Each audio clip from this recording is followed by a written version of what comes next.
Please set aside what you know about ChatGPT or computer-generated images for a moment.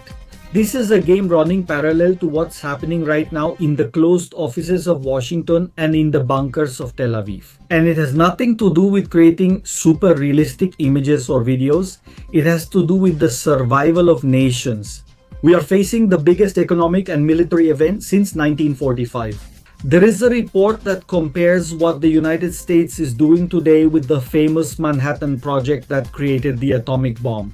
And there is a fact that stands out in global financial reports, which places Israel, a tiny country in terms of territory, above European powers that have centuries of history. How is it possible that a nation only 77 years old, surrounded by enemies, is now sitting at the table with its enemies? How can a nation surrounded by enemies meet with them at the table? Today we're going to talk about money, about military secrets like the controversial Papa's home system, and about the real-world hierarchy that's being formed right now. Let's talk about military secrets, the controversial one in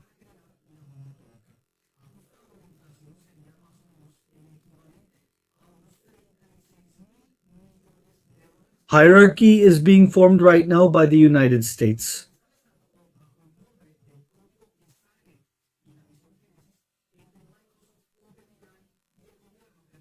It's an estimated investment, listen carefully, of $500 billion. All this money will be directed to creating the largest data center in the world, which will consume as much electricity or perhaps more than a conventional city. They're not doing it so you can have a better assistant on your phone or to have better tools on our computers. They're doing it because whoever has something called general artificial intelligence, the famous artificial general intelligence, whoever gets it first, wins global hegemony. This leads to what I want to share with you today. In this map of giants where the United States provides the capital and on the other hand, China is dominating manufacturing, there's an essential point in the Middle East called Israel. Let's check the data since you want numbers, not opinions. Israel has 8.1 million inhabitants and has existed in its modern form for 77 years. It doesn't have significant natural resources, it doesn't have plenty of water, and it lives under constant threat, encircled by 14 Arab nations aiming for its downfall. However, today, according to the latest End Ecosystem 2025 report, Israel concentrates an investment of $7.9 billion in artificial intelligence in a single year. Listen to this fact. 47% of all the capital that goes into Israeli technology goes directly to artificial intelligence companies. This lets you understand how seriously not only the world but also Israel is taking this. In everything related to artificial intelligence, which is simply revolutionizing our world. While Europe is focused on regulating with laws that slow down development, Israel is creating the European Union Artificial Intelligence Act. It's a manual for bureaucratic stagnation. Meanwhile, in Tel Aviv, existential necessity eliminates bureaucracy. Visualize the map. Compare the size of France or Germany to Israel's.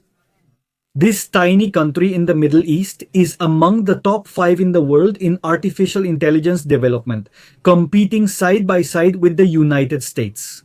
And let me explain to you how Israel achieves this, because it's not luck. 95% of employees in the Israeli high-tech sector use real AI tools.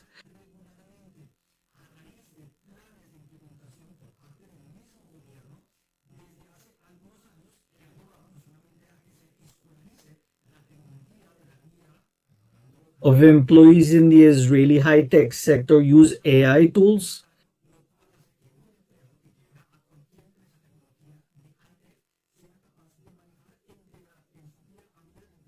One of the reasons why this is done is because of the army. Unlike other countries where young geniuses go to universities to study theory, here men and women are required to join units like 8,200 or the Talpiot program. At 19 years old, they're not doing homework, they're programming anti-missile defense algorithms. In Israel, military service isn't seen as just a few years where you put your life on hold to focus on protecting a country. Serving in Israel is considered almost like a university itself, where young people enter to specialize in different fields according to the needs of the Israeli state. This creates what we call algorithmic sovereignty. Israel has decided that it cannot depend on anyone else's software to survive. That military mindset of failure not being an option is the one that later gets transferred to civilian companies. Let's move on to the main area, military use. If you look at the documentation on how the Israeli Defense Forces have integrated AI into the current battlefield, you will be very surprised.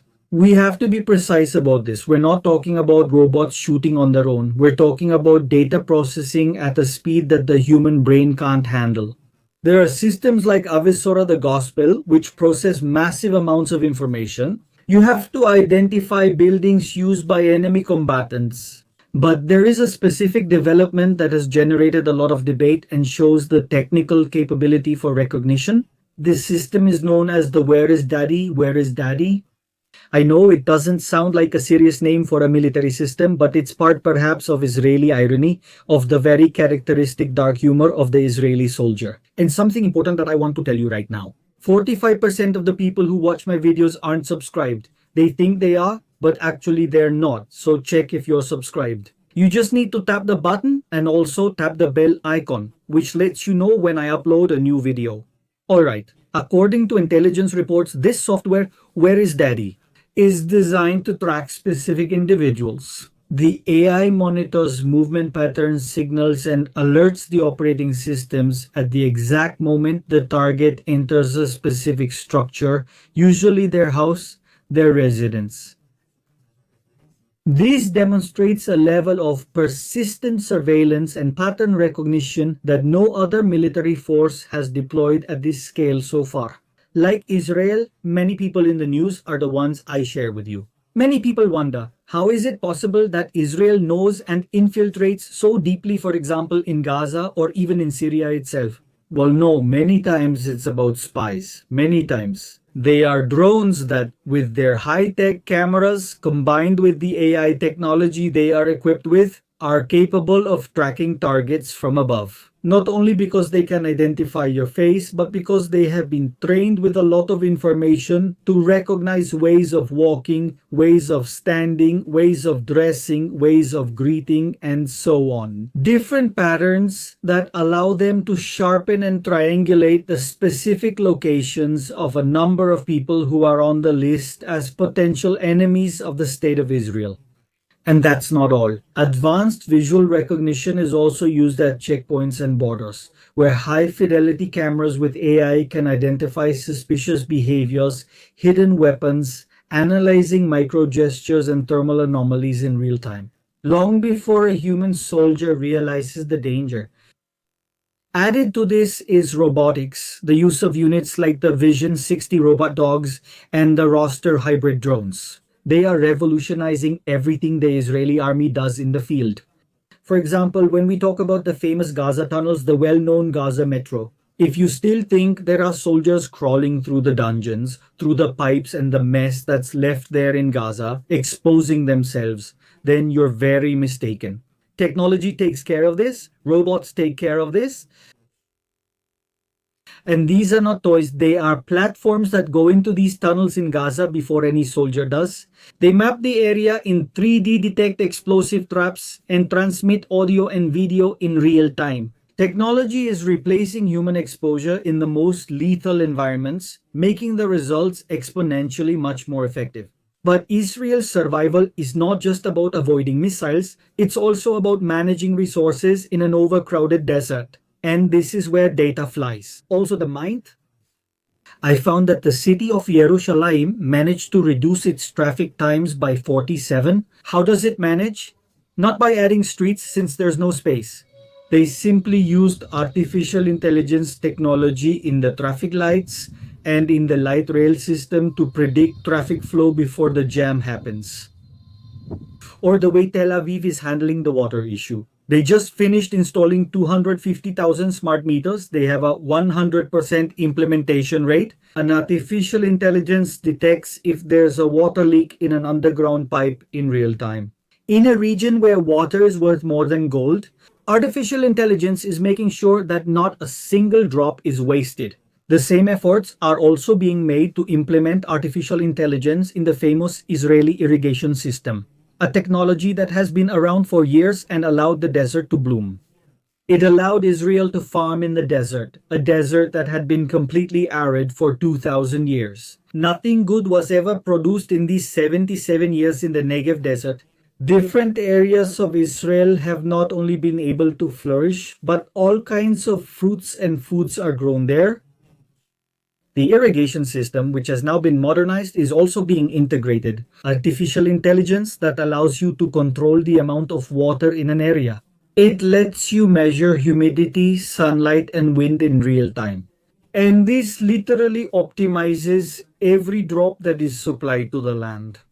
This is known as making the desert bloom with code. But it would be a mistake and an injustice to think that all this computing power only serves efficiency and conflict. The same technology that identifies a threat at the border is saving lives in the hospitals of Tel Aviv and Jerusalem. Right now, I want to give you concrete examples.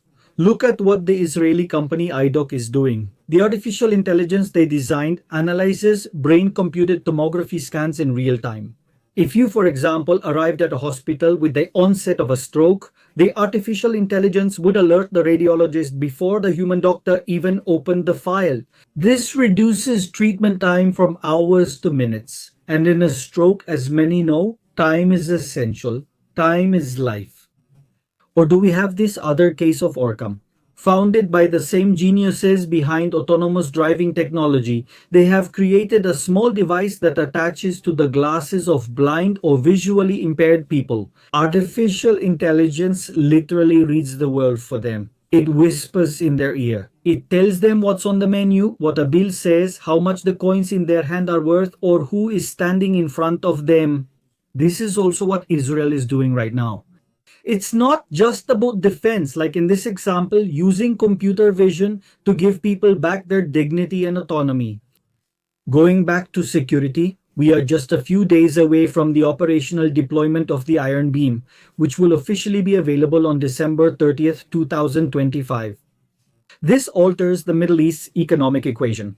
Today, every time a cheap rocket is fired at Israel, the defense system has to use an interceptor that costs $50,000. It's obviously a war of economic attrition. The Iron Beam is a high-powered laser guided by artificial intelligence. It literally drives itself. Cost per shot is approximately $3 to $4. Concentrated electric power, as long as there's electricity, there's ammunition. It's a paradigm shift that no European power has operational so far, at the level that Israel has. Only a similar system is deployed in the United Kingdom, but it's not formally operational like it will be now on December 30th. Israel. The geopolitical reading is clear. The world is dividing between those who create technology and those who consume it. Israel, with its 77 years, has decided that artificial intelligence is becoming an even more valuable non-natural resource.